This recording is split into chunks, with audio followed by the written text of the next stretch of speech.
हम छत्तीसगढ़ के चुनाव को लेकर विधायकों के इंटरव्यू का जो सिलसिला चला रहे हैं रूबरू, उसके तहत हम कुछ सांसदों से भी बातें करना चाहते हैं, क्योंकि एक सांसद के तहत 8-9 विधानसभा सीटें होती हैं उनके चुनाव क्षेत्र में, और उनकी बड़ी हिस्सेदारी रहती है विधानसभा के चुनाव में। जीत को लेकर, हार को लेकर बहुत मायने रखते हैं वो। तो ऐसे ही महासमुंद के सांसद हैं चुन्नीलाल साहू जी, भाजपा के सांसद हैं वो। पहली बार उन्होंने लोकसभा का चुनाव लड़ा था, पहली बार में वो जीत कर आए। इसके पहले वो विधानसभा के सदस्य थे 2013 से लेकर 2018 तक। 2018 का जब चुनाव हुआ विधानसभा का, तो पार्टी ने उनको दोबारा वहाँ से उम्मीदवार नहीं बनाया। ये अलग बात है कि 2013 से 18 के बीच में उनका नाम संसदीय सचिव बनने वाली लिस्ट में बड़ा ऊपर था, एक तरह से सबसे ऊपर था, लेकिन पार्टी के कई तरह के अपनी मजबूरियां रहती है तो वो संसदीय सचिव नहीं बन पाए थे। लेकिन जब पार्टी ने उनको विधानसभा का टिकट नहीं दिया 2018 में, तो हो सकता है कि 6 महीने बाद के चुनाव को लेकर पार्टी के दिमाग में ये रहा होगा कि इनको लोकसभा का उम्मीदवार बनाया जाएगा। वो लोकसभा के उम्मीदवार बने, और जितना मुझको याद पड़ रहा है वो खासे वोटों से जीत कर आए थे, 90,000 या ऐसे कुछ वोटों से जीत कर आए थे। अभी उन्हीं से हम समझेंगे। साहू जी नमस्कार, आपका बहुत स्वागत है इस कार्यक्रम में। जी आप सब। हम लोग ये विधायकों के कार्यकाल को लेकर, विधायकों के चुनाव क्षेत्र को लेकर मोटे तौर पर उनसे बात कर रहे हैं, लेकिन मेरा मानना है कि सांसद जो है वो विधानसभा सीटों से जुड़े रहते हैं। उनके चुनाव में उनके विधायक काम आते हैं, विधायक के चुनाव में सांसद काम आते हैं। आपका पिछला लोकसभा चुनाव आप कितने वोटों से जीते थे? वही 92,000 करीब। 92,000 से, मुझको 90,000 के करीब का याद था, 92,000 से। और आपके सामने कांग्रेस के धनेंद्र साहू जी थे जी, बड़े नेता थे जी, जो कांग्रेस के प्रदेश अध्यक्ष रह चुके हैं। साहू समाज में भी लंबे समय से वो विधायक रहते आए हैं जी। तो आप लोग दोनों साहू कैंडिडेट हो गए थे वहाँ पर, तो साहू मतदाताओं के सामने कोई दुविधा की स्थिति नहीं थी? मुझे तो ऐसे नहीं लगा कि दुविधा की स्थिति पैदा हो। हाँ, क्योंकि उस समय जो मोदी जी का जो लहर चल रहा था, हाँ, वेव था मोदी जी का, और ऐसे परिस्थिति में लोगों ने मन बना लिया था हाँ, कि मोदी जी को प्रधानमंत्री बनाना है। हाँ, तो कोई भी समाज के व्यक्ति दुविधा में नहीं था। अच्छा, उनको मोदी जी को निर्वाचित करना था। हाँ, तो आप अपनी जीत का श्रेय जो है वो मोदी जी को दे रहे हैं पूरे तरह से? प्रश्न ही नहीं है कि जिस प्रकार से उस समय वेव आया, 5 साल की कार्यकाल जो देखे मोदी जी का सफलतम, गरीबों के लिए जो काम किए, आवास, स्वच्छ भारत मिशन में, उज्ज्वला, अनेकों जो कार्यक्रम हुआ, और 5 साल जो एकदम पारदर्शितापूर्ण उनकी सरकार चली, तो लोगों को लगा कि पुनः इनको भारत में प्रधानमंत्री के रूप में बिठाया जाए, क्योंकि यहाँ हम पिछड़ चुके थे सत्ता से। तो एक बार कार्यकर्ता भी मन बना लिए थे कि मोदी जी के लिए भिड़ना है। समाज में ऐसा है कि समाज को भी लगा कि ये तो केंद्र की राजनीति है, राज्य में जो भी हो, लेकिन केंद्र के लिए मोदी जी ही एक ऐसा नेता है जिनके लिए जनता जो है पूरी तरह से समर्पित भावना से मतदान किया था। मोदी जी जैसे अपने आप को ओबीसी का नेता बतलाते हैं, कभी वो साहू भी कहते हैं अपने को, कभी तेली भी कहते हैं अपने को, तो साहू समाज के बीच कोई खास उनके लिए सद्भावना है क्या अलग से? निश्चित रूप से यदि देश का प्रधानमंत्री जैसा व्यक्ति यदि समाज का यदि प्रतिनिधित्व कर रहा हो, किसी भी समाज को गौरव होगा, किसी भी समाज को उनके प्रति सद्भावना होगी, उनके प्रति समर्पण होगा। और गुजरात में मोड़, घांची, ये जो मोदी, ये जातियां हैं वो तेली समाज में आते हैं। ठीक। तो हमारा साहू समाज तो अखिल भारतीय तैलिक महासभा हमारा एक संगठन है, चाहे किसी भी प्रांत के हो, तेली हो, साहू हो, तो समाज का झुकाव तो रहेगा ही। ये बतलाइए चुन्नी लाल जी कि ठीक पहले जो विधानसभा का चुनाव हुआ था जिसमें आपको टिकट नहीं मिली थी पार्टी की, तो आपकी जो विधानसभा सीट थी उसमें क्या स्थिति थी भाजपा की? हम लोग लगभग 57,000 मत से पिछड़ चुके थे। विधानसभा सीट पे? विधानसभा सीट पे? जो आपकी बागबाहरा विधानसभा खल्लारी सीट थी, खल्लारी नाम है उसका जी, उसमें 57,000 से बीजेपी पीछे थी। और जो 8 सीटें हैं? 8 सीटें में लगभग 2.25 लाख। 8 सीट में 2.25 लाख से बीजेपी पीछे थी। तो 2.25 लाख उधर का और 92,000 ऊपर का, तो करीब 4.25 लाख वोट करीब दोनों चुनाव में फर्क आया है। ये आपके विधानसभा चुनाव में आप कैंडिडेट जरूर नहीं थे लेकिन पार्टी के नेता तो थे। ऐसी दुर्गति क्यों हुई थी बीजेपी की? अब जिस प्रकार से एक वातावरण चल पड़ा छत्तीसगढ़ में, लोक लुभावन जो घोषणा पत्र लाए कांग्रेस ने, लोगों ने उसी घोषणा के प्रति एक प्रकार से अपना भावना प्रकट किए और मतदान किए। और जिस प्रकार से कुछ प्रत्याशियों का भी कमी रहा होगा, जहां हम काफ़ी मार्जिन से हारे हैं वहाँ दोनों। केवल घोषणा पत्र से इतनी लंबी हार नहीं हुई रहती। घोषणा पत्र ही मुख्य विषय था कि जिस प्रकार से कांग्रेस ने गंगा जल का कसम खाना और 10 दिन के अंदर हम कर्ज माफी कर देंगे, तो एक प्रकार से लोगों ने बदलने की मंशा बना ली थी बीजेपी को। उसका असर हुआ था आपको लगता है? पूरा असर हुआ। कर्ज माफी, गंगा जल का कसम का दाम, इनका असर हुआ था। कर्ज माफी का असर हुआ है, बिल्कुल असर। यानी उसका बीजेपी के पास कोई काट नहीं था पिछले चुनाव में, ऐसा कहें? घोषणा पत्र हमारा जारी हो चुका था। हाँ, उसने बाद में घोषणा पत्र दिया। क्योंकि आपके घोषणा पत्र में कर्ज माफी कहीं नहीं थी। नहीं, हमने कर्ज माफी किया। देखिए कैसे हुआ कि पहले 14-15% मार्केटिंग सोसाइटी में ऋण में रेट ऑफ इंटरेस्ट कम किया था आपने, 0 कर दिए। वो किसान को ब्याज की राहत थी लेकिन कर्ज माफी नहीं थी। लगभग 0 ब्याज हमने किया। 0 ब्याज किया, वो बात सही है, लेकिन कर्ज माफी होता है जी। बिना ब्याज का कर्ज भी कर्ज होता है, वो माफी में नहीं आएगा जी।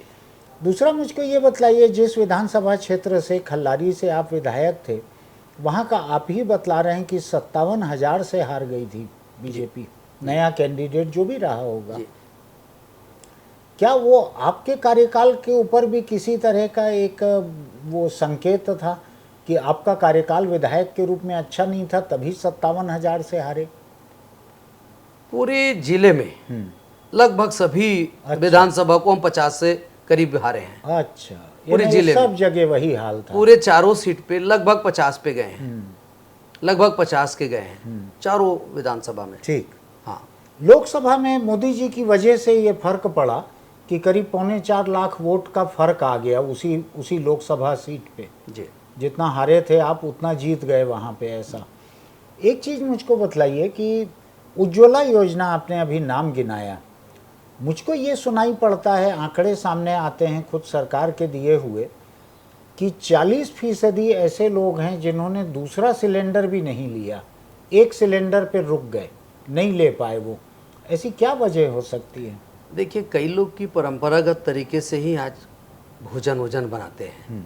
जैसे दूरस्थ अंचलों में वो परंपरागत लकड़ी का ही उपयोग करते हैं, तो वो ज़्यादा उपयोगी नहीं समझे होंगे कि अपने परंपरागत तरीके से ही भोजन बना रहे होंगे। देखिए, मुझे लगता है जैसे जहाँ वनांचल क्षेत्र है वहाँ अपनी लकड़ी से ही जो उपयोग कर रहे हैं वो परंपरागत तरीके से ही अपने भोजन बनाने का कार्य कर रहे हैं, इसलिए लगता है कि वो उसके तरफ उनकी ध्यान नहीं गई, सुविधा की तरफ। एक ये भी हो सकता है क्या कि गैस के ऊपर बनाने में लोगों को अटपटा लगता हो, कैसी गैस है क्या है पता नहीं। ये भी हो सकता है कि उनको समझ मतलब ये अच्छा नहीं लगा हो कि गैस में खाना कैसे खाएं, कैसे बनाएं। हाँ, जो उसमें लोगों को मुझको ध्यान है जब गैस की शुरुआत हुई थी, छोटा था मैं, बच्चा था जी, उस वक्त गैस के ऊपर रोटी सेकने से लोग हिचकते थे कि रोटी में गैस लग जाएगी, ऐसा। गांव में ऐसा रहता है और लकड़ी से जो भोजन बना है उसको उत्तम समझते हैं। लेकिन एक बात बताइए, आप मोदी जी का इतना असर बोल रहे हैं देश के ऊपर, मोदी जी तो नाले की गैस से भी चाय बनाने का बोलते हैं, तो उसका असर नहीं हुआ होगा लोगों के ऊपर कि नहीं, जब नाले की गैस से भी मोदी जी बोलते हैं बन जाएगी चाय, चूल्हा जल जाएगा, तो ये तो फिर भी गैस सिलेंडर की गैस है। हम खाद का तो उपयोग करते हैं, खाद का तो उपयोग करते हैं। अब गांव में जो खाद है उसमें तो रहता ही है, खाद तो खाद ही होता है। उससे जब हम धान उपज कर रहे हैं हाँ।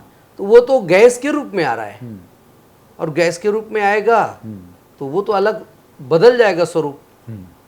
तो मुझे नहीं लगता कि इसमें लोगों को ऐसा। हाँ, एक चीज़ ये बतलाइए, आपने आवास का दूसरा मुद्दा कहा।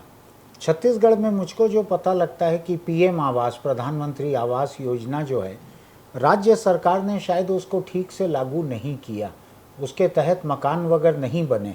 किसी ने मुझको कहा है कि राज्य सरकार को अपना जो हिस्सा देना था उसने नहीं दिया और गरीबों को मकान नहीं मिल पाए और केंद्र सरकार का भेजा हुआ पैसा इस्तेमाल नहीं हो पाया।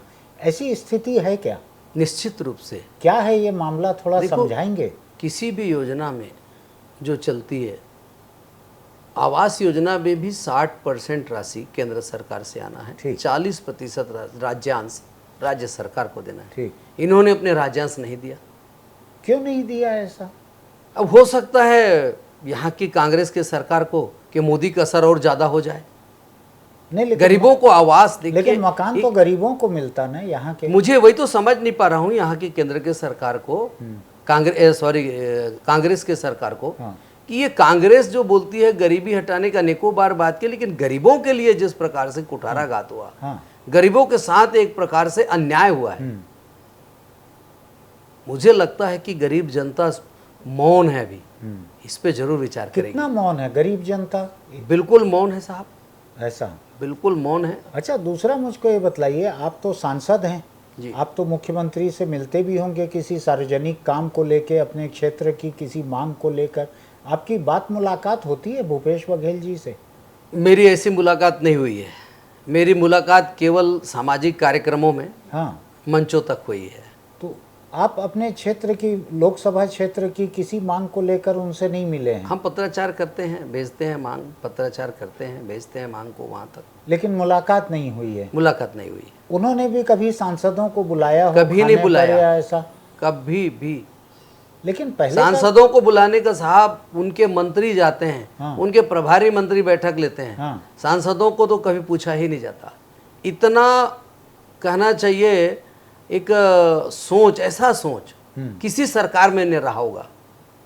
कोई भी राज्य सरकार ऐसा नहीं करता होगा कि सांसद को भी वही जनता निर्वाचित किए हैं केंद्र में, जो संवैधानिक पद है, सबसे बड़ा पद है संविधान का, उसको ना बुलाना, सूचना ना करना, लेकिन ये दुर्भाग्यजनक स्थिति है। मुझको ऐसा क्यों याद पड़ रहा है कि पहले के जितने मुख्यमंत्री रहते थे, वो दिल्ली में भी जब प्रधानमंत्री से मिलने जाते थे या वहाँ पे राज्य के पूरे सांसदों को बुलाते थे खाने के लिए, निश्चित रूप से बुलाते थे। तो आपको दिल्ली में भी कभी ऐसा नहीं बुलाया गया? मुख्यमंत्री द्वारा? कभी नहीं, कभी नहीं। ये 4.5 साल हो गया है, 4.5 साल में एक बार भी आपको आमंत्रित नहीं किया गया?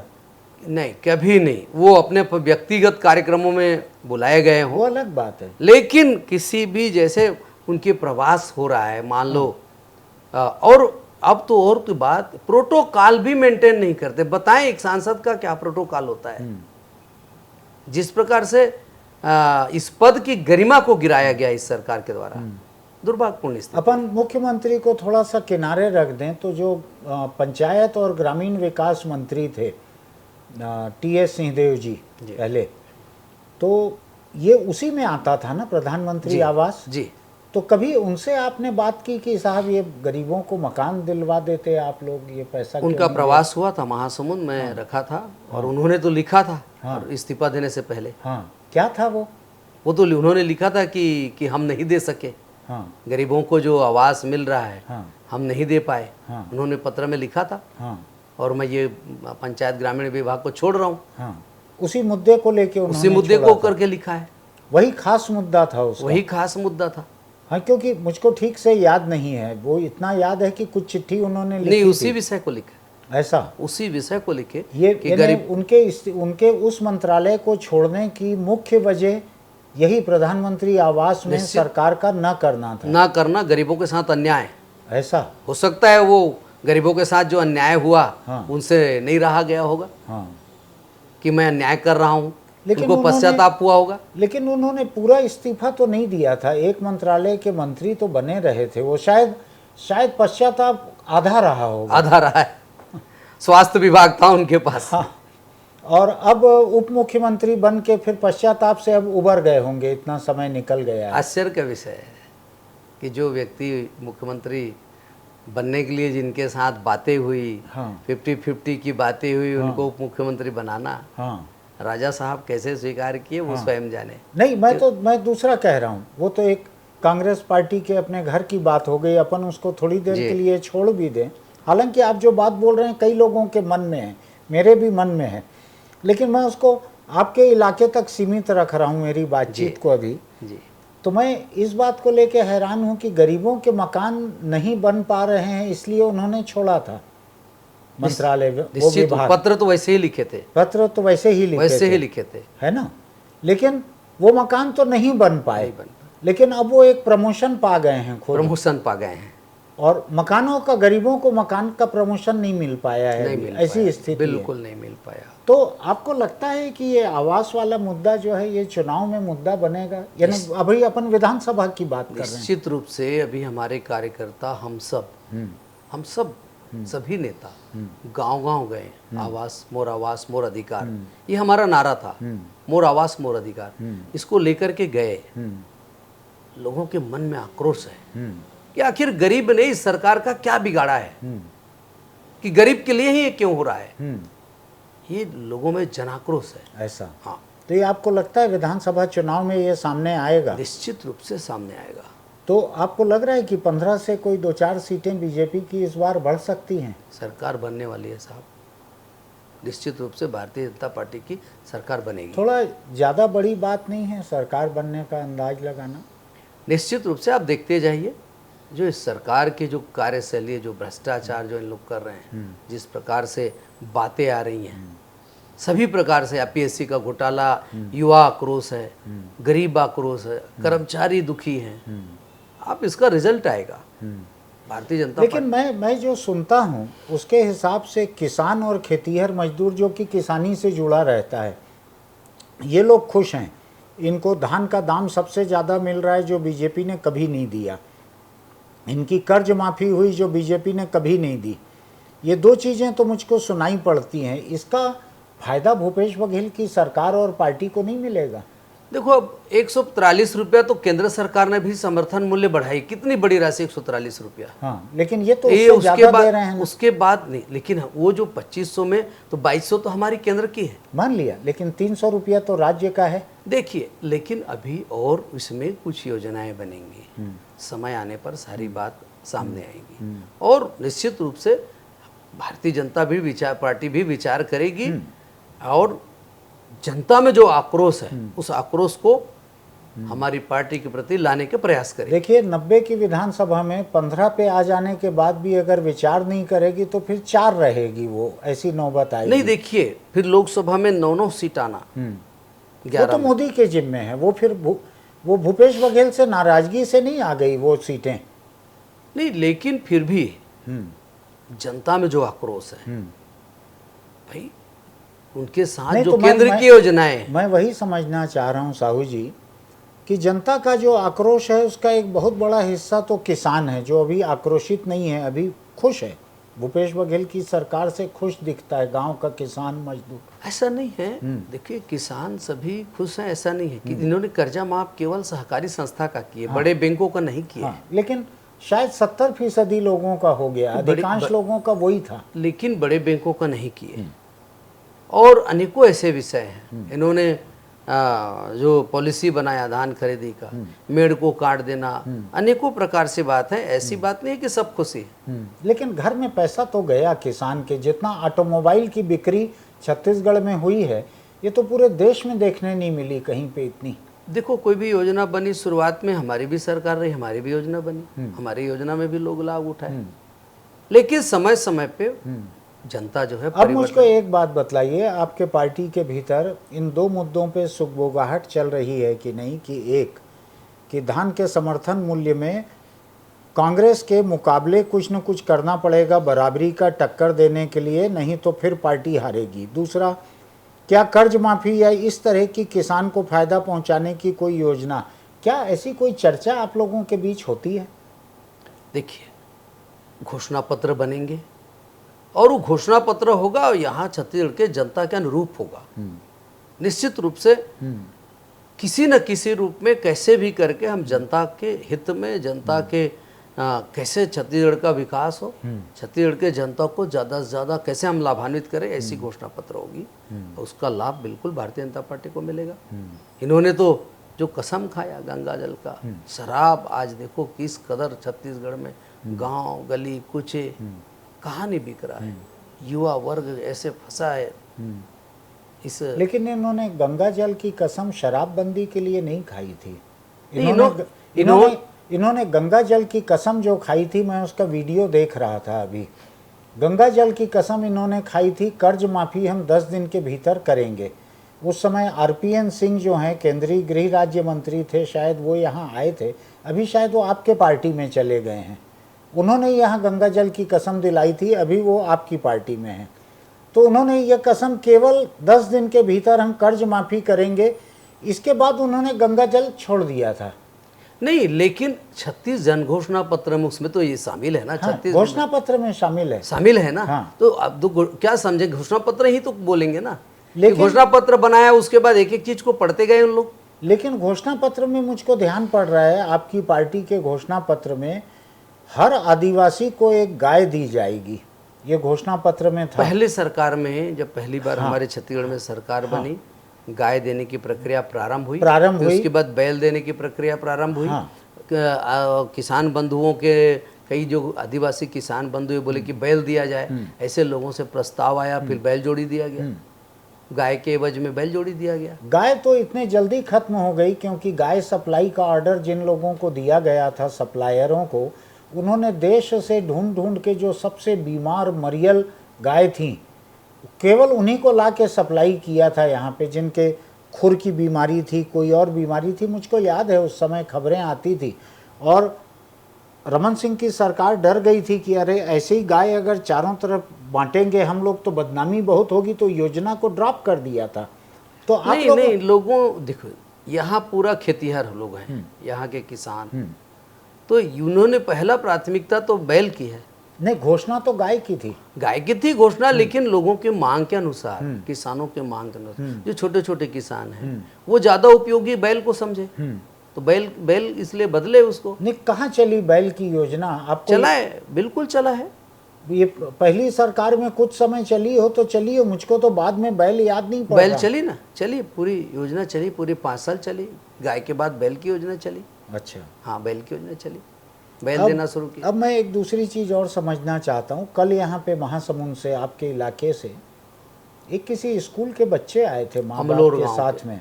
हाँ, और आके उन्होंने मुख्यमंत्री निवास तक जाने की कोशिश की, शायद आसपास गेट तक पहुँचे होंगे, वहाँ अपने बस्ते, कॉपी किताब सब छोड़ दिए कि हमारे स्कूल में शिक्षक नहीं है, क्या करेंगे हम पढ़ के।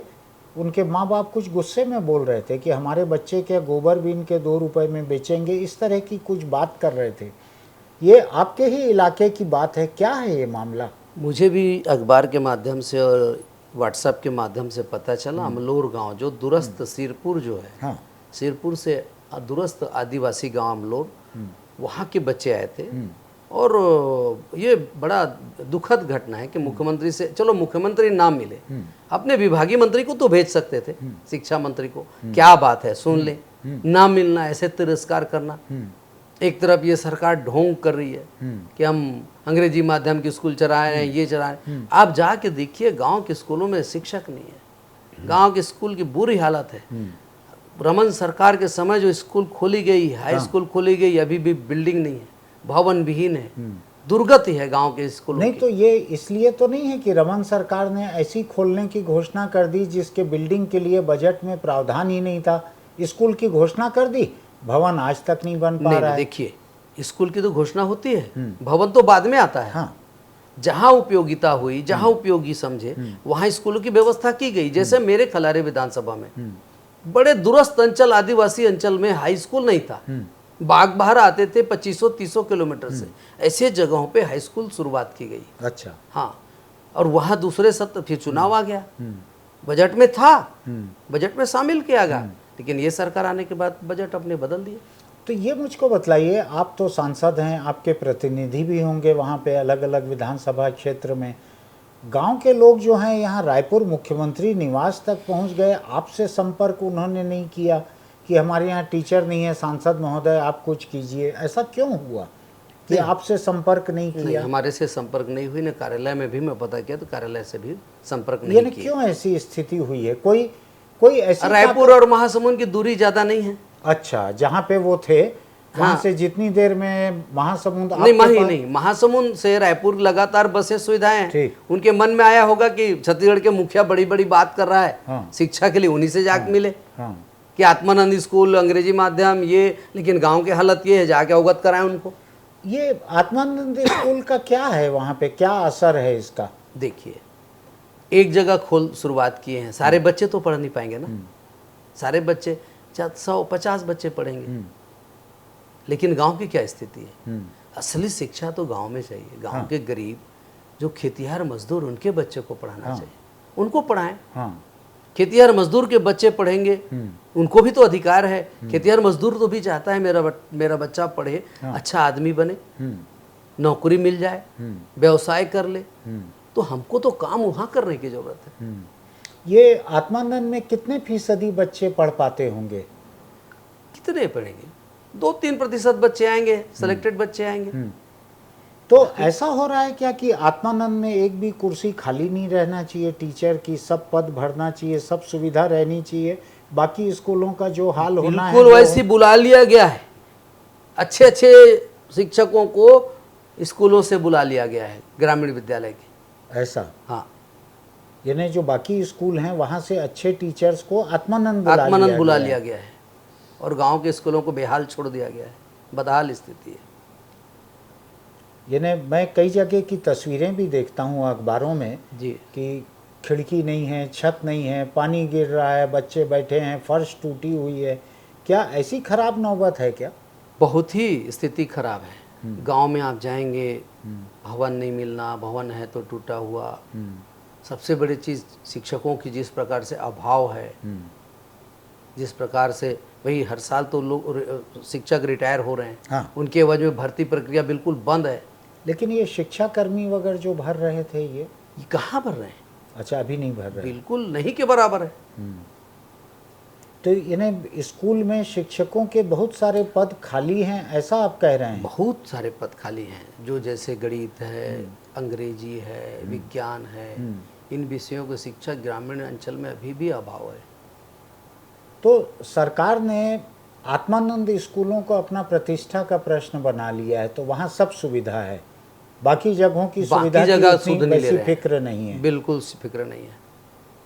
तो ये आपको क्या लगता है, अंग्रेजी पढ़ने के लिए क्या बिल्डिंग अच्छी रहना जरूरी है, कपड़े टाई जरूरी है? कोई जरूरी नहीं है। आप स्वयं इतिहास देख लीजिए। हाँ।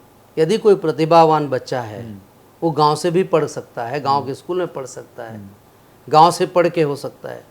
बाबू राजेंद्र प्रसाद का उनके ही पार्टनर प्रथम राष्ट्रपति रहे, आप पढ़े होंगे, अनेकों ऐसे उदाहरण मिलेगा जो गांव में पढ़ के विद्वान बने हैं। इसमें कोई दो मत की बात नहीं। एक बात मुझको समझाइए, जरा समझना है मुझको। आप बोल रहे हैं 2-3% बच्चे ही आत्मानंद में जगह पाएंगे, उसका मतलब है कि 96, 97, 98% बच्चे जो हैं ग्रामीण, ये ग्रामीण इलाकों में हैं, गरीब बच्चे वो भी हैं, मजदूर बच्चे हैं, और उनकी स्कूल टूटी हुई है, सुविधाएं नहीं हैं, टीचर नहीं हैं। तो क्या उन बच्चों के माँ बाप जो हैं वो जब आत्मानंद को देखते होंगे, सुनते होंगे, पढ़ते होंगे, टीवी पे देखते होंगे, तो क्या उनके मन में रंज आता होगा क्या कुछ? निश्चित रूप से आएगा, कि आखिर वो भी तो उनको भी तो अधिकार है, उनके बच्चों को भी अधिकार है पढ़ने का। तो निश्चित रूप से मन में होगा, पीड़ा क्यों नहीं होगा। ये जो सरकार है वो केवल अपने उस स्कूल को बढ़ाने के लिए गांव के स्कूल को बदहाली में छोड़ दिया। लेकिन मुझको भाजपा के नेता कोई इस लाइन पे बात करते दिखते नहीं हैं। किसी को आत्मानंद और बाकी स्कूलों का फर्क जो है, मुझको ऐसा लग रहा है कि मैं विपक्ष की तरह ज़्यादा बात कर रहा हूँ, भाजपा के नेता ऐसा नहीं सोच रहे हैं। हमने तो अपने क्षेत्र में, लोकसभा क्षेत्र में इस बात को कहा है कि जिस प्रकार से इस सरकार ने गांव के स्कूलों को मतलब एक प्रकार से ऐसे हालत बना दिया है कि भगवान भरोसा छोड़ दिए, जैसे हो चलने दो, और केवल वहीं पर अपना पूरे ध्यान आकर्षित कर रहे हैं, उसी का अपना पीटे जा रहे हैं, पीठ थपथपाए जा रहे हैं अपना। अब मुझको ये बतलाइए कि आप जब विधानसभा चुनाव प्रचार के लिए जाएंगे अपनी संसदीय सीट में, आपके पास अपनी कामयाबी, अपना योगदान बतलाने के लिए कौन सी चीज़ें रहेगी? निश्चित रूप से आप सुने होंगे सुपे बेड़ा। हाँ, मैं उसी पे आ रहा था, अगला सवाल मेरा उसी पे था। सुपे बेड़ा के कि ये सुपे बेड़ा 15 साल आपकी पार्टी की सरकार रही यहाँ पे जी, 6 महीने का एक गैप रहा जिसमें न आपकी पार्टी की सरकार रही, न आप विधायक रहे, न आप सांसद रहे, लेकिन 6 महीने बाद आप सांसद बन गए। 4.5 साल हो गया ये आपको सांसद बने हुए। दिल्ली में भी आपकी पार्टी की सरकार है। 15 साल तो एकदम विशुद्ध बीजेपी की सरकार थी रमन सिंह की, आप सत्तारूढ़ पार्टी में थे। सुपे बेड़ा की ये दुर्गति क्यों है कि लोग वहाँ मर रहे हैं, उनको पानी नहीं मिल रहा है, उनको अपना घर छोड़ के, गांव छोड़ के दूसरी जगह जाना पड़ रहा है, वो इलाज नहीं हो पा रहा है, सरकार तरह तरह से घोषणा करती है, कुछ होते दिख नहीं रहा है। ये क्यों नौबत है ये सुपे बेड़ा की? आप बताइए, आपका इलाका है। मैं सांसद निर्वाचित हुआ, तत्काल मैंने गवर्नर साहब के पास आया, उइके जी मैडम जो थी, उन्होंने तत्काल मेरी बातों को स्वीकार करके सुपे बेड़ा गई। पहली बार कोई गवर्नर गांव पे गई। उनको जाते देख करके माननीय स्वास्थ्य मंत्री भी गए, राज्य सरकार के, घोषणा भी हुई एमडी डॉक्टर की। आज तक एमडी डॉक्टर नहीं है। अच्छा, उस समय घोषणा हुई थी? घोषणा हुई, जो अभी तक नहीं अभी है। तक वहां नहीं है। गरियाबंद जिला में पोस्टेड है, लेकिन सुपे बेड़ा में नहीं है। ठीक। पानी का बोले कि हम घोषणा सुपे बेड़ा में तैनात हाँ वहां के लिए, मैं वहीं के लिए, देवभोग के लिए हुआ। अच्छा, वहां नहीं है। वहां नहीं है। पानी के लिए व्यवस्था करेंगे कहें कि दूसरे जगह से लाएंगे। हाँ। अभी तक अता पता नहीं है। आज तो चुनाव आ रहा है, बाहर से कोई पानी नहीं, कोई पानी नहीं। एक बाजू गांव से आ रहा है, एक तो बोर में कितने लोगों को पानी मिलेगा? वो भी थोड़ा बहुत गर्मी दिन में वो भी सूख जा रहा है। जलावर्धन का बोर्ड भी गायब हो गया अभी तो वहां। जलावर्धन जो नदी से जो लाने की बात हुई थी, हाँ, कुछ नहीं है वहां। इनमें से कोई चीज नहीं हो पाई। ना, हमने लगातार केंद्र सरकार, केंद्रीय मंत्री जी को कहा, अभी इसी बजट में 74 करोड़ रुपया क्रिटिकल केयर हॉस्पिटल के लिए स्वीकृति मिली है, ताकि जो मैनपुर, देवभोग जैसे वनांचल क्षेत्र में संक्रामक बीमारियां फैलती है, वहाँ के गरीबों को, वहाँ के आदिवासियों को इलाज हो सके। अभी गरियाबंद में 74 करोड़ रुपया केंद्र से आई है क्रिटिकल केयर हॉस्पिटल के लिए। तो इसमें ये सुपे बेड़ा के लोगों का भी होगा इलाज? बिल्कुल लाभ मिलेगा, क्यों नहीं। कहाँ भटकते आते हैं रायपुर, किडनी की बीमारी वहाँ हो रही है ना, तो यहाँ तो डॉक्टर हैं गरियाबंद जिला में, उनकी केयर होगी, प्राथमिक ट्रीटमेंट तो कम से कम मिल जाएगा उन लोगों को। ये बीमारी हो क्यों रही है सांसद जी? ये तो आखिर चिंतन का विषय के साथ में शोध का विषय है कि पानी में क्या मिल रहा है, क्या है, और वो पानी के बारे में लोग बोल रहे हैं, पानी से हो रहा है, और ज़्यादा से ज़्यादा उसमें शोध होने की आवश्यकता है। लेकिन आपको भी तो लोकसभा में मुद्दा उठाने की छूट थी। लगातार मैं मंत्री से मिला हूँ। हाँ। उसी का तो परिणाम है कि 74 करोड़ रुपया कि उन लोगों को नहीं, ये तो इनको इलाज हो। लेकिन अब हाँ। ये जो पानी की व्यवस्था, आखिर कुल मिला के जो हर घर नल, हर घर जल की हमने योजना बनाई, हाँ। गांव के घर घर को साफ पानी मिले, हाँ। अब ये सरकार, राज्य सरकार उस योजना में काम कर रही है। हाँ। क्योंकि वो ठेकेदारी प्रथा है। हाँ। और उसमें इनको कमीशनबाजी लेना है, तो उसमें दिलचस्पी है, उनपे दिलचस्पी है। ठेकेदार को पाल रहे हैं, टंकी खड़ी हो गई है, पानी नहीं मिल रहा है, ऐसी नौबत है। ऐसी नौबत है। टंकी तो खड़ी हो गई, ठेकेदार का काम पूरा हो गया, जितना कमाना था कमा लिए, अंदर करना था अंदर कर लिए। अब पानी कहीं पर पुराने पाइप में जोड़ दे रहे हैं तो और कहीं कुछ कर दे रहे हैं। तो जल जीवन मिशन के तहत जो काम होना था वो ठीक से नहीं नहीं हुआ, हो पा ऐसा रहा। आपका कहना है? बिल्कुल। कितना काम हुआ है उसके तहत? देखिए, बहुत जगह है जहाँ अधूरा टंकी है, जहाँ टंकी निर्माण हो गया तो चालू नहीं हुआ है। अनेकों मतलब मुश्किल से 50% 60% काम हुआ होगा। यहाँ सुनील सोनी जी आए थे, जी वो जल जीवन मिशन वाली जो दिल्ली में कमेटी है जिसमें सांसद भी हैं, उसमें भी हैं शायद वो बतला रहे थे कि छत्तीसगढ़ में कुल 23% काम हुआ है और कई राज्य जो हैं 2024 तक का जो लक्ष्य था उसको पूरा कर चुके हैं। यहाँ पे कुल 23% काम हुआ है।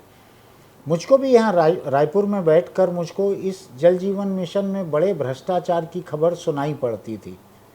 तो आपको भी सुनाई पड़ता है क्या ऐसा कुछ? पूरा गाला है साहब, पूरा जो बने हैं टंकी वो कितने दिन चलेंगे ठिकाना नहीं है। कहीं हमको फ़ोन आता था कि उसमें क्यूरिंग ही नहीं कर रहे हैं, पानी ही नहीं डाल रहे हैं। उस टंकी के जो बेस निकाले हैं उसमें जो फाउंडेशन निकला उसमें पानी ही नहीं डाला गया। कहीं पर उसका जो मात्रा में जो उन पे सीमेंट जो उनका मटेरियल जाना है वो नहीं डाला गया।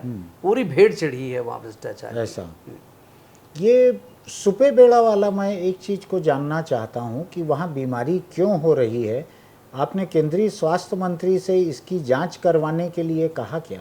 निश्चित रूप से मैं लिखित में भी दिया। तो क्यों नहीं हुआ? राज्य सरकार को 4 साल में क्यों जांच? राज्य सरकार को अनेकों बार केंद्र से पत्र आया है। हाँ, अनेकों बार आया, मेरे सामने दिखा है। हर्षवर्धन जी जब थे मांडविया जी पहले, उन्होंने कहा कि माननीय सांसद जी मैंने पत्र लिखा है, लेकिन मुझे नहीं लगता लेकिन केंद्र अपनी टीम भी तो भेज सकती थी ना? नहीं जांच लगातार करने। आखिर एजेंसी तो यही होते हैं। नहीं, वो सेंट्रल गवर्नमेंट अपनी भी नहीं एक्सपर्ट आते टीम हैं भेज आते सकती हैं है। लेकिन कुल मिला के काम तो राज्य सरकार के साथ मिलके करना पड़ेगा। हाँ, राज्य सरकार ये हेड तो रायपुर ही है, तो लगातार केंद्र से मॉनिटरिंग हो रही है। ये स्वास्थ्य मंत्री रहे टीएस सिंहदेव जी अभी इस्तीफा देने के पहले तक, तो सुपे बेड़ा के मामले को लेके आप उनसे मिले कभी? निश्चित रूप से मिला था। मैं महासमुंद प्रवास में थे तब भी मिला था। कि जो घोषणा हुई थी पटेल वो डॉक्टर कोई जो अपॉइंटेड हुआ था वो अभी तक वहाँ तक नहीं पहुँचे हैं। लेकिन राज्य सरकार क्या पता कि यहाँ के मुख्यमंत्री जी टीएस बाबा को कोई काम नहीं होने देना है करके रोके। ये भी हो सकता है टीएस बाबा का काम ना हो सके, टीएस बाबा का काम रोक दिया जाए। ये भी उनके आपस में खुन्नस में पिसाया होगा वो मामला। लेकिन सुपे बेड़ा मुझको याद पड़ रहा है साहू जी कि ये पिछली सरकार के समय से खबरों में है। रमन सिंह जी के दामाद डॉक्टर पुनीत गुप्ता मेरे भी परिचित हैं, वो सरकारी डॉक्टर थे, यहाँ पे किडनी के एक्सपर्ट थे, नेफ्रोलॉजिस्ट थे। उनको भी वहाँ पे भेजा गया था, उनको वहाँ का एक तरह से इंचार्ज भी बनाया गया था कि सुपे बेड़ा को कैसे ठीक किया जाए, हालत वहाँ की कैसे सुधारी जाए। ये बहुत समय से चल रहा है। मेरा ख्याल है 5-10 साल तो रमन सिंह सरकार भी रही जिम्मेदार कि वहाँ अच्छा हुआ तो और नहीं हुआ तो वो सरकार भी जिम्मेदार रही। आपको याद है क्या कि उस समय सुपे बेड़ा को लेकर रमन सिंह सरकार ने क्या किया था? देखिए लगातार उन्होंने तो मॉनिटरिंग किया, लोगों को ला करके विशेष व्यवस्था कराना, यहाँ रुकवाया गया था, मरीजों को स्पेशल व्यवस्था करके उपचार लगातार करने के प्रयास की गई थी। पानी का इंतजाम तो नहीं हुआ, पानी जो का कि बुनियादी जरूरत थी। नहीं, पानी के लगातार उस समय परीक्षण कराया गया है ना? और वो जो व्यवस्था की गई वही व्यवस्था भी चल रही है। आपका कहना यह है कि भूपेश बघेल की सरकार ने कोई नई व्यवस्था वहाँ खड़ी नहीं की? ये एकदम पुख्ता बात है, पुख्ता बात है। ये रमन सिंह सरकार का इंतजाम जो है वही काम आ रहा है, सारी लोगों व्यवस्था के। है और कुछ अलग से व्यवस्था मुझे नहीं दिखा वहाँ। इन्होंने कहा कि हम तेल नदी से लाएंगे, वहाँ कुछ नहीं है। नदी से पानी नहीं आ रहा है। नदी से कोई पाइपलाइन लगा कोई के पानी पाइपलाइन नहीं आया है। कहीं कोई पाइपलाइन नहीं है, कहीं कोई पाइपलाइन। बोर्ड भी गायब हो गया। भी गया तो जल आवर्धन योजना करके फोटो लगा था मुख्यमंत्री जी और विभागीय मंत्री का, वो भी गायब है। अच्छा, अपन महासमुंद पे आए जरा, जो कि आपके संसदीय सीट का मुख्यालय है। महासमुंद में लोगों का ये कहना है कि वहाँ एक रिंग रोड की बहुत ज़रूरत है और रिंग रोड सेंट्रल गवर्नमेंट बनाती है शायद सभी जगहों पर। आप कुछ कोशिश कर पाए क्या उसके लिए? लगातार बाईपास रोड के लिए माननीय गडकरी जी को मैंने पिछले सत्र में भी मिला और गडकरी जी ने फ़ोन किया। वो हमारे स्वीकृत है, मान के चले राज्य सरकार भूमि अधिग्रहण नहीं कर दी, अभी तक नहीं दी नहीं है। तो उनकी चिट्ठी आई है भूमि अधिग्रहण के लिए? फोन मेरे सामने अधिकारी को फोन किया है, जल्दी भूमि अधिग्रहण करो। अभी 9 तारीख को उनके जो मुख्य सचिव है, अभी गडकरी जी माननीय मंत्री जी आए थे, 9 तारीख को गए हैं। मैं उनसे एयरपोर्ट में मिला, संबंधित विभाग के मंत्री भी थे, मेरे सामने बुला के छत्तीसगढ़ के विभाग के मंत्री को बोले महासमुंद रिंग रोड का क्या है। उन्होंने यही बात कहा कि राज्य सरकार जो है भूमि अधिग्रहण नहीं कर रही है। भूमि अधिग्रहण का मामला ये है कि जो जमीन वहाँ की स्थानीय प्रशासन बता रही है वो जमीन जो है उपयुक्त नहीं है, ऐसे मामला फंसा हुआ है वहाँ। क्योंकि उस जमीन जो प्रस्ताव दिए हैं उसके आजू बाजू बहुत बड़े भू माफियाओं के द्वारा खरीदी बिक्री हो गई है। अच्छा। बहुत सारा डायवर्सन हो गया है, बहुत सारे जमीन खरीदी बिक्री हो गई है। तो आपके कहने का मतलब यह है कि अब जिम्मा राज्य सरकार पूरी का है राज्य कि सरकार की दे। जमीन अधिग्रहण करके दे, तो केंद्र सरकार बना दे तुरंत तत्काल स्वीकृत है, मान के चले आप।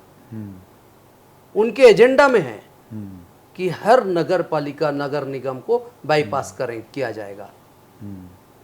बस कितने किसानों को कितना मुआवजा देना ये तो राज्य सरकार तय करे, ये तो राजस्व विभाग का काम है। उसका पैसा राज्य देगी कि केंद्र देगा? से आएगा, पैसा भी केंद्र से आएगा? बिल्कुल, भूमि तो आएगा ही। यानी किसानों को नेशनल हाईवे है, भूस्वामी को जो मुआवजा मिलेगा वो आएगा, केंद्र से आएगा। बिल्कुल आएगा। तो भी नहीं हो पा रहा है, तो कर ही नहीं रहे लोग। मैं आपको बताया ना कि वहाँ बहुत बड़े भू माफियाओं के खेल चल रहा है। लेकिन एक बात मुझको बतलाइए, मैं थोड़ा हैरान हूँ कि आपकी मुख्यमंत्री से रूबरू कामकाज को लेके बात नहीं होती है। वो तो विधानसभा में भी मान लीजिए आप घर जाके मिलना नहीं चाहते, लेकिन विधानसभा में भी तो सत्र के दौरान मुख्यमंत्री रहते होंगे। हमने जो भी मंच में मुलाकात होती है, जो सार्वजनिक, तो आप कागज देते हैं उनको जो रहता है? दे देते हैं। पत्राचार लगातार होता है, पत्र भेज देते हैं। तो आपकी चिट्ठी जाते रहती है, महीना 2 महीने में चिट्ठी जाती है? जो भी आवश्यक काम है उसके लिए बराबर हम पत्राचार करते हैं, संबंधित मंत्रियों से करते हैं।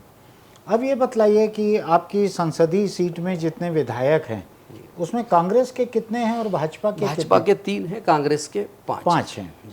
तो अब उनमें 5 में क्या स्थिति रहने वाली है? अभी 3 तो मैं एक बार मान लेता हूं कि जो इतने बुरे लहर में भी 3 जीत गए हैं तो चलिए वहां कांग्रेस बीजेपी का कुछ तो वजूद होगा, लेकिन बाकी 5 जो है जिसमें आज कांग्रेस है वहां क्या स्थिति रहेगी?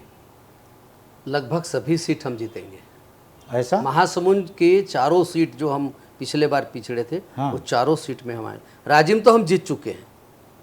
ऐसा? हाँ।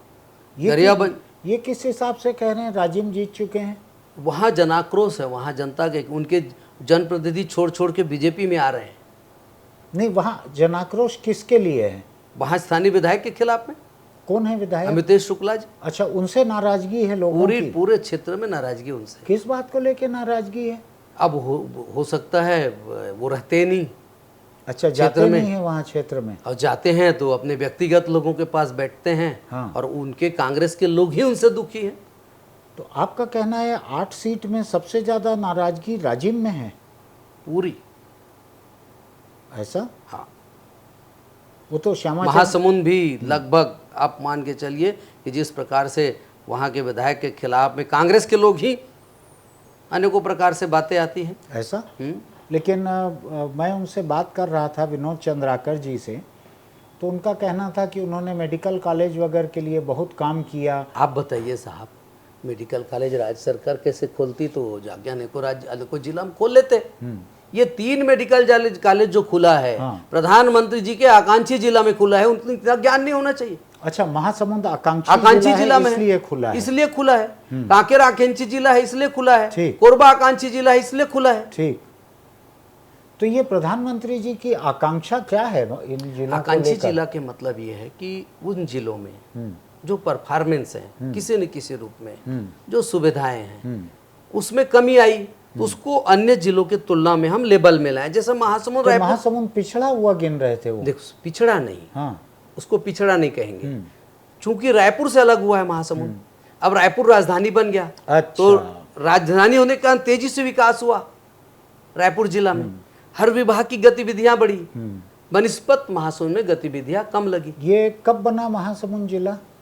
महासमुंद जिला मेरे ख्याल से 92 में बना होगा। तो उसके बाद तो 15 साल तो रमन सिंह की सरकार रही, हमने तो काम किया, फिर भी विकास नहीं बराबरी वो तो पे नहीं आ केंद्र पाया। नहीं, ये आप जो बोल रहे हैं राज्य सरकार की बात है। हाँ उनके बाद 114 जिला में, पूरे जिलों में मॉनिटरिंग हुई, हाँ पूरी जिलों में मॉनिटरिंग हाँ। हुई, पूरी जिलों में मॉनिटरिंग में ये बातें आई हाँ कि हम जो लेबल है, हाँ कहीं कहीं पर एजुकेशन का है, कहीं पर स्वास्थ्य का है, कहीं पर और किसी चीज का है, हाँ। कहीं पर गरीबी है, कहीं पर सिंचाई नहीं है, अनेकों पैरामीटर है उसमें।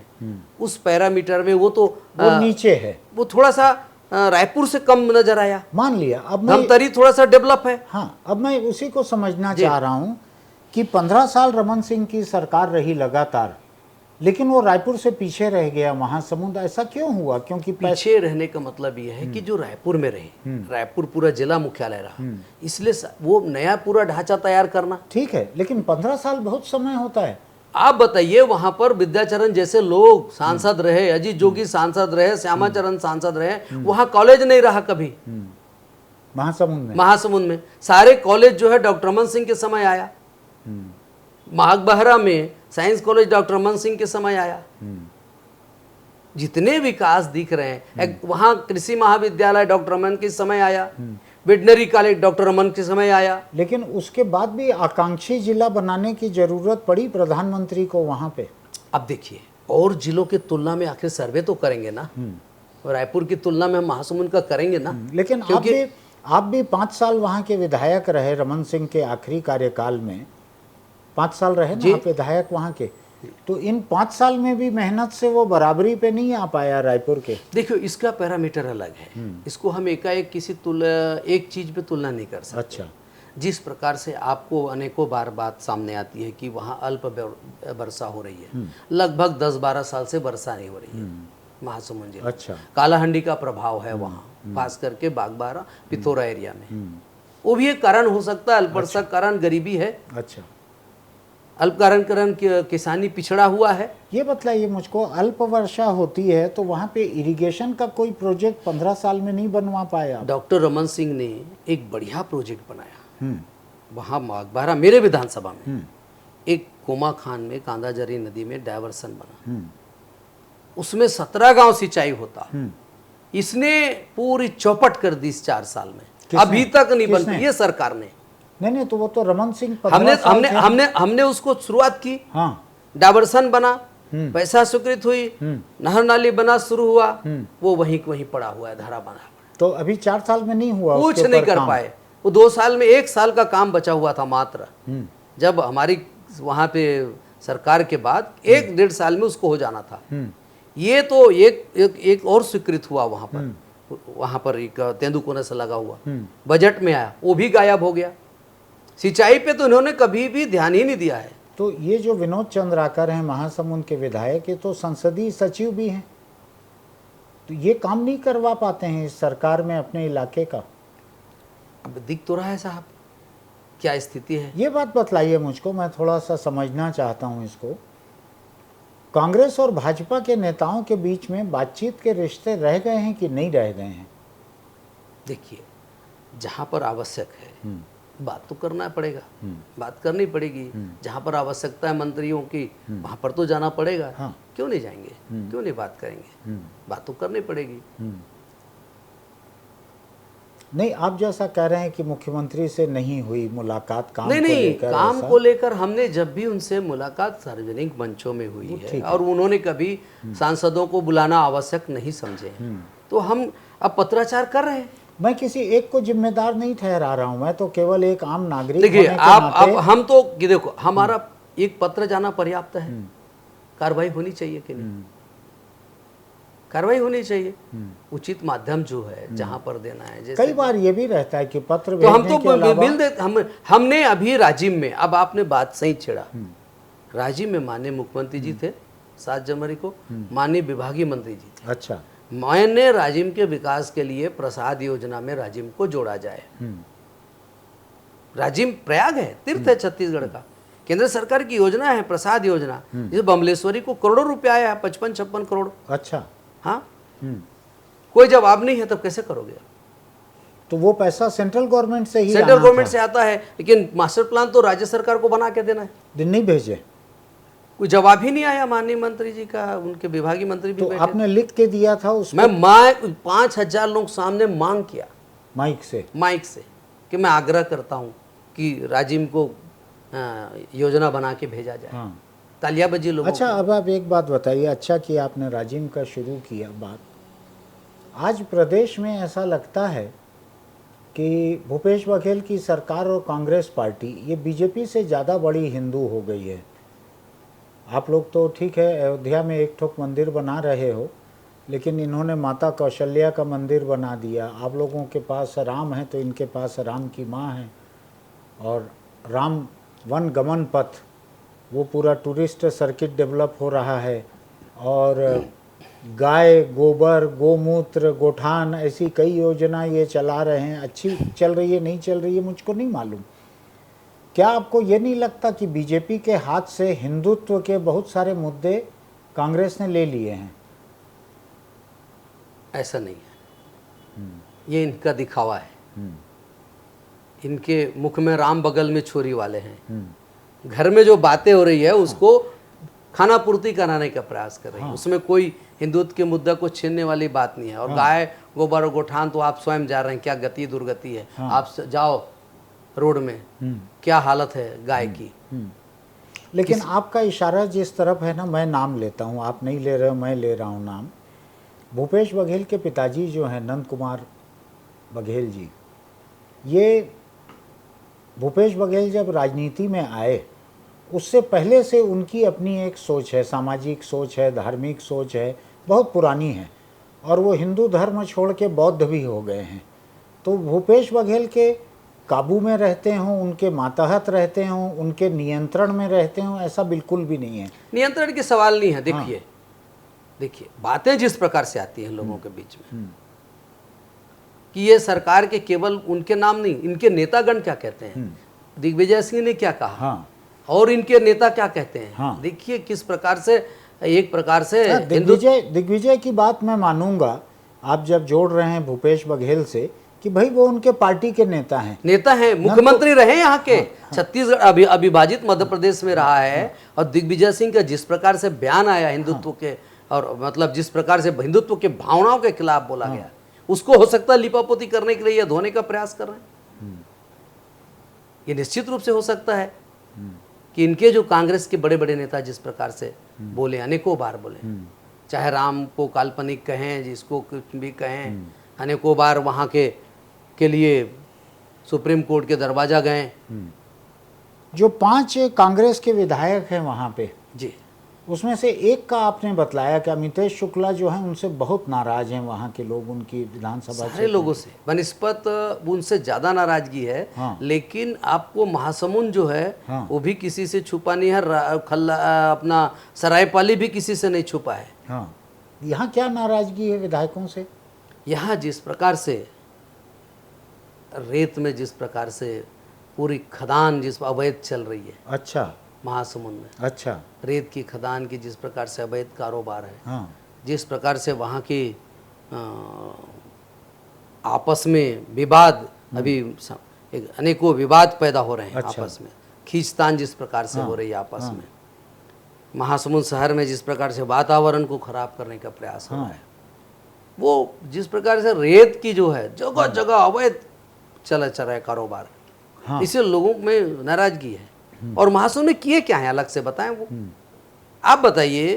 अभी मुख्यमंत्री जी गए, वो आरोपी जो है तुमगांव वाला नहीं, रेलवे ओवरब्रिज, वो हमारी सरकार के समय बनी। अच्छा, कुछ हिस्सा बच गया था जो अभी बना। अच्छा, इन्होंने गया फीता काट दिए। उस दिन सांसद, आप पूछ रहे थे, उस दिन मैं तो सांसद था, क्या मेरी अधिकार नहीं बनती? आपको नहीं बुलाए? कभी आमंत्रण ही नहीं दिया गया साहब। तो ये क्या सेंट्रल गवर्नमेंट का भी पैसा उसमें लगा था? निश्चित साहब, रेलवे ओवरब्रिज है साहब, हाँ। सारे पैसा तो केंद्र से ही आना है ना। हाँ। 60-40 के रेशो रहता है। हाँ, किसी भी तो आपको सरकार नहीं बुलाए कार्यक्रम में? सूचना नहीं साहब। अब उसके बाद रेलवे फाटक बंद कर दिया गया। महासमुंद को 2 भाग में बांट दिया गया, अच्छा। शहर और ग्रामीण में। हाँ 13-14 वार्ड उधर रेलवे फाटक से, रेलवे फाटक बंद। आरओबी ऐसे बना है कि छोटे बच्चे जा नहीं सक रहे हैं साइकिल में, जो दिव्यांग है वो जा नहीं पा रहे हैं। हाँ दुर्घटना किया है, रेलवे वो वाले, रिक्शा वाले, ठेला वाले, वो जा नहीं पा रहे हैं। हाँ धरना शुरू हो गया महासमुंद में। फीता तो इन्होंने साहब ने काट दिया, चला गया, रेलवे फाटक बंद हो गई, आरओबी बन गया करके। लेकिन रेलवे तो सेंट्रल गवर्नमेंट की है ना, वो सुनिए ना फाटक साहब, को तो राज्य- रेलवे फाटक बंद हो गई। हाँ इन्होंने नहीं रोका, कलेक्टर ने परमिशन दे दिया, इनके महासमुंद के कलेक्टर ने किसको? रेलवे को बंद करने की। रेलवे तो मोदी सरकार की है भाई ना। साहब समझिए तो आप, परमिशन तो कलेक्टर से लेना है ना। हाँ कलेक्टर ने परमिशन दे दिया, नहीं, कलेक्टर ने आदेश दिया कि आदेश दे दिया permission- बंद करने की, वो नियम में उनका। कलेक्टर ने बंद करने का आदेश दिया हाँ, लिखित में है उनका, रेलवे के लिए। रेलवे के लिए इसको बंद करो। उन्होंने परमिशन मांगा। देखिए नियम नहीं है। मांगा सुनिए सुनिए, आप समझिए, पूरी आरओबी सारे जो फाटक है बंद कर रही है, लेकिन शहर में आप कैसे बंद करोगे? नहीं नहीं, लेकिन ये तो आप समझिए ना, ये तो रेलवे ने मांगी ना सुनिए ना, परमिशन। सुनिए ना, हाँ। नियम में है वो, हम्म। लेकिन परिस्थिति के हिसाब से बंद किया जाएगा क्या? अरे लेकिन रेलवे तो आपकी है साहू जी। पूरा समझिए ना आप बात को, पूरा सुनिए तो मेरी बात को आप। ये नियम में है हाँ कि आरओबी होने के बाद हाँ जो रेलवे क्रॉसिंग फाटक बंद करना, हाँ। लेकिन शहर को कैसे 2 भाग में बांटोगे? नहीं ये तो सुने ना, हाँ। अब धरना शुरू हो गई। उस समय ये क्यों नहीं आए कि हम खुलवाएंगे करके? मुझे क्यों जाना पड़ा दिल्ली, क्यों खुलवाना पड़ा मुझे जाके रेलवे फाटक को? मेरा ये कहना है कि जब दिल्ली जाके आप खुलवा सकते हो तो आपके रहते बंद भी नहीं होना था। हमको बताए कब ये तो कब फीता काट दिए, कब फीता काट के चले गए, हमको तो पता ही नहीं चला, बता रहे हैं ना। तो जब बंद हो गया, बंद तब होने हमको के पता बाद चला आपको कि पता चला कि ये रेलवे फीता काटे और फाटक बंद हो गई। तो आप जाके खुलवाए हो। निश्चित रूप से हम जाके बैठे मंत्री जी के पास कि ये अन्याय है महासमुंद की गरीब जनता के लिए। ये रेलवे फाटक बंद होने से गरीब लोगों को तकलीफ होगी, जो ठेले वाले हैं, रिक्शे वाले हैं। हाँ हाँ मैं समझ रहा हूँ। 3 दिन में खोले, बोले 4 महीना लगेगा। नहीं, हमने कहा कि महासमुंद है, मुख्यालय है, जिला मुख्यालय है, ये तो अन्याय है। तत्काल 3 दिन में खुलवाया गया। तो तब ये विनोद कहाँ था? तो ये- अब उसके बाद वो ढोल बजाना शुरू करवा दिया, मैंने खुलवा दिया, मैंने खुलवा दिया। तो ऐसे झूठे लोग हैं।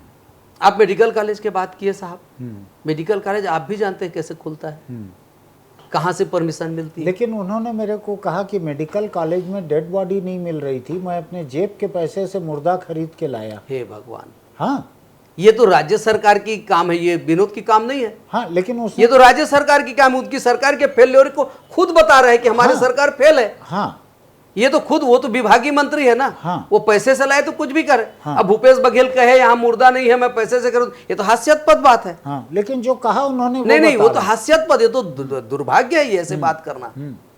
मुर्दा को खरीद के लाया। उन्होंने कहा कि दिल्ली से टीम आने वाली थी मान्यता के लिए मेडिकल कॉलेज के, और डेड बॉडी नहीं थी यहाँ पे। साहब उनको, तुम्हें आप अपने सुनिए जेब के बात पैसे को, से चेक से खरीद के लाया दिल्ली हूं। से टीम आती थी, दरवाजा बंद कर दिया जाता था, लोग खड़े कर दिए जाते थे। मैंने ताला लात मार के घुसा मैंने कि कौन है, दिल्ली से कौन कौन आए हैं, क्या कमी है यहाँ।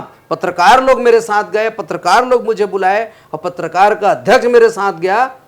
दौड़ के उन लोग, उनको ऐसे बंधक बना लिया जाता था ताकि जो वस्तु स्थिति है, हाँ। जो यहाँ का ओटी है, जो पानी टपक रहा है, उन्होंने बताया सर कैसे खोलेंगे मेडिकल कॉलेज, पानी टपक, यहाँ तो ऑपरेशन किया नहीं जा सकता। जो मानक है केंद्र का, यहाँ 275 बेड है, उसमें शायद 1 साल नहीं मिली इजाजत पहले उसी साल। को तो बता रहा हूँ ना साहब, कि ना इनके पास ऑपरेशन थिएटर है साहब, ना इनके पास हॉल है जहाँ बच्चे पढ़े हैं, न इनके पास बेड है। 320 बेड का जो क्राइटेरिया है, हाँ। ये बीएससी नर्सिंग के कक्षा को भी बता रहे हैं तो 265 हो रहा है।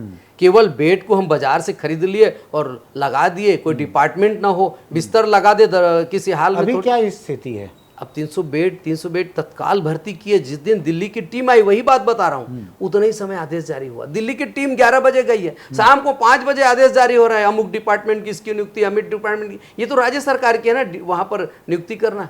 डॉक्टर ही नहीं रही हैं, विभागाध्यक्ष नहीं है, तो कैसे मेडिकल कॉलेज खोलेगा? नहीं, तो मेडिकल वहाँ दिल्ली की टीम जब लौट गई तो वापस ट्रांसफर कर दिए। दिल्ली की टीम आई 11 बजे, हाँ, इनकी नियुक्ति 5 बजे गई वहां, तो दिल्ली की टीम रजिस्टर देखा कि यहाँ तो अच्छा, डॉक्टर ही नहीं है, अच्छा, तो कैसे मेडिकल कॉलेज खुलेगा? अच्छा, यहाँ डॉक्टर ही नहीं है। तो जब वो लौट रही थी तब गए यानी वो नियुक्ति पत्र लेके, तो उन्होंने कहा हम नहीं मानेंगे इसको।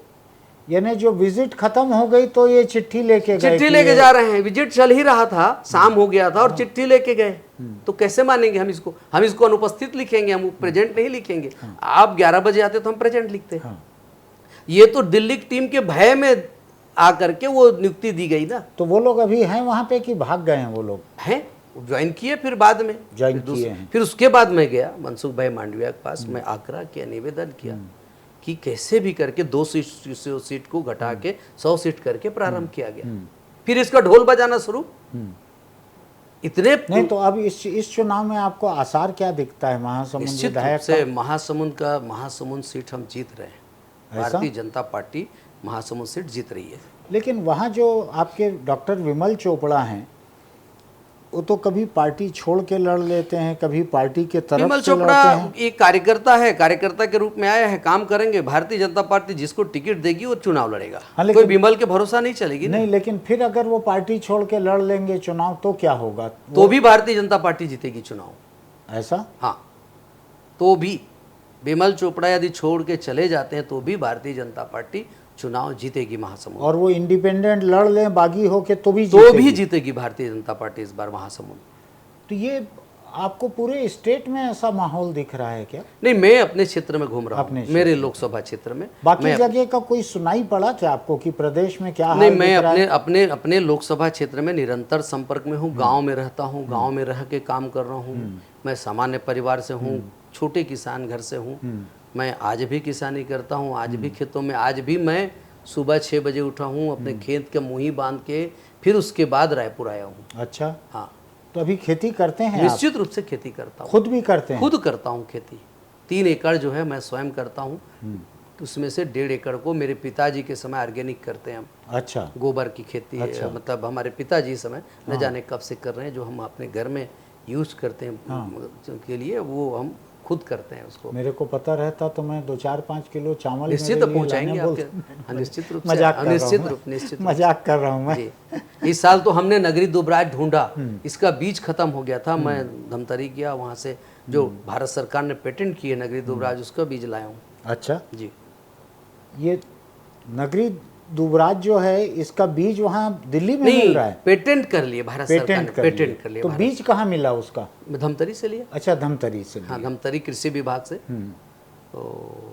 तो हम गांव में रहते हैं।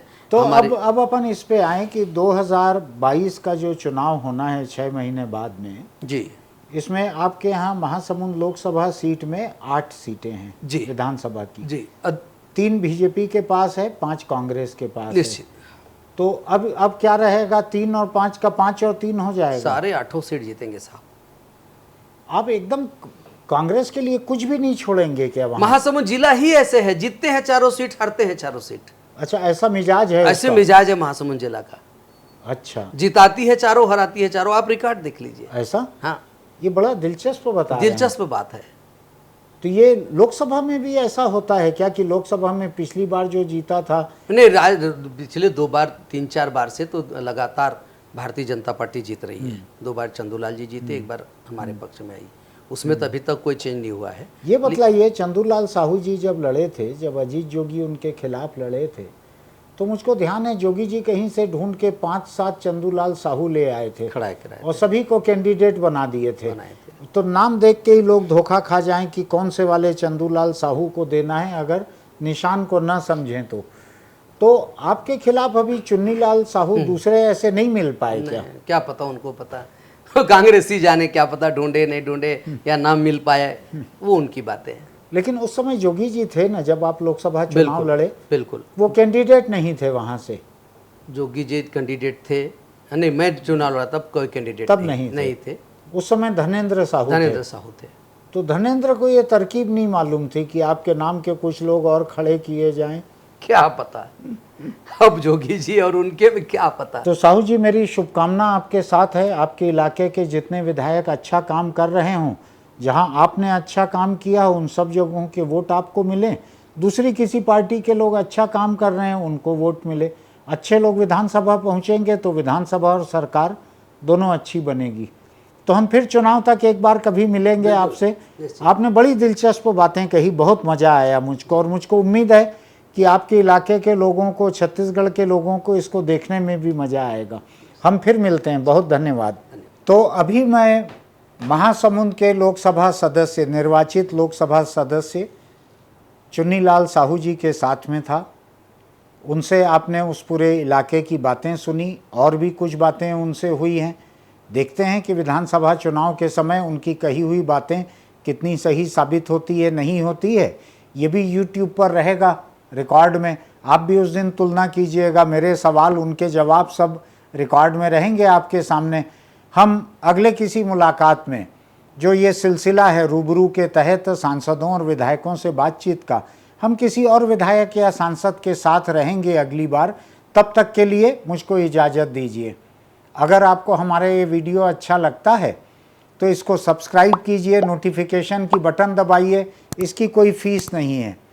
दूसरी बात यह है कि अगर आप दुपहिया चलाते हैं तो हेलमेट लगा कर रखिए, अगर आप कार चलाते हैं तो सीट बेल्ट लगा कर रखिए। हम चाहते हैं कि आप हिफाजत से रहें और बरसों तक हमारे वीडियो देखते रहें।